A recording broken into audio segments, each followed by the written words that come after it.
chapter of 2 Kings. And we're going to find out that Ahaz is going to be the king. About the best thing you can have say about Ahaz is he sure had a good son, Hezekiah. Hezekiah was one of the best kings of Judah. And you might as well say he was one of the best kings of Israel, total, of both tribes. Hezekiah was a godly good king. Well, that's what we can say good about Ahaz. Somebody said one time, it's always good to say something about somebody.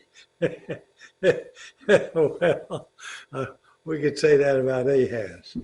He had a good son. All right. In the 17th year of Pekah, the son of Remaliah, Ahaz, the son of Jotham, king of Judah, began to reign. Ahaz was 20 years old, and he began to reign, and he reigned 16 years in Jerusalem. And he did not do what was right in the eyes of the Lord his God, as his father David had done. But he walked in the ways of the kings of Israel. He even burned his son as an offering, according to the despicable practices of the nations, whom the Lord drove out before the people of Israel.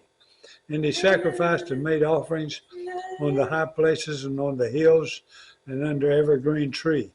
Then Rezin, king of Syria, and Pekah, the son of Remaliah, king of Israel, came up to wage war on Jerusalem.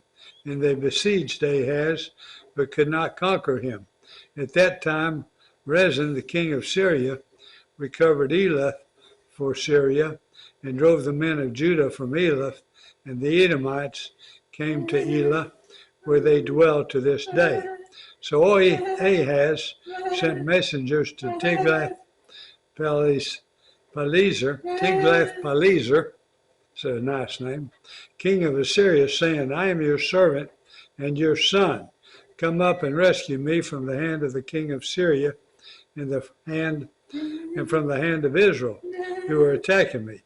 Ahaz also took the silver and gold that was found in the house of the Lord and in the treasuries of the king's house, and sent a present to the king of Syria. And the king of Assyria listened to him. The king of Assyria marched up against Damascus and took it, carrying its people captive to Kir, and he killed Rezin. When King Ahaz went to Damascus to meet Tiglath-Pileser, king of Assyria, he saw the altar that was at Damascus, and King Ahaz sent to Uriah the priest a model of the altar and its pattern and exact in all its details, and Uriah the priest built the altar in accordance with all that King Ahaz had sent from Damascus. So Uriah the priest made it before King Ahaz arrived from Damascus. And when the king came from Damascus, the king viewed the altar. Then the king drew near to the altar and went upon it and burned his burnt offering and his grain offering and poured his drink offering and threw the blood of his peace offerings on the altar. And the bronze altar that was before the Lord he removed from the front of the house, from the place between his altar and the house of the Lord, and put it on the north side of his altar. And King Ahaz commanded Uriah the priest, saying, on the great altar burn the morning burnt offering and the evening grain offering, and the king's burnt offering and his grain offering, with the burnt offering of all the people of the land, and their grain offering and their drink offering. And throw all the blood of the burnt offering and all the blood of the sacrifice, but the bronze altar shall be for me to inquire by. Uriah the priest did all this as King Ahaz commanded. And King Ahaz cut off the frames of the stands and removed the basin from them, and he took down the sea from off the bronze oxen that were under it and put it on a stone pedestal. And the covered way for the Sabbath that had been built inside the house and the outer entrance for the king, he caused to go around the house of the Lord.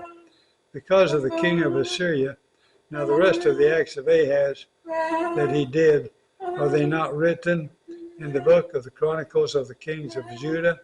And Ahaz slept with his father and was buried with his fathers in the city of David, and Hezekiah, his son, reigned in his place. Now, Hezekiah was a good king. Ahaz, who knows?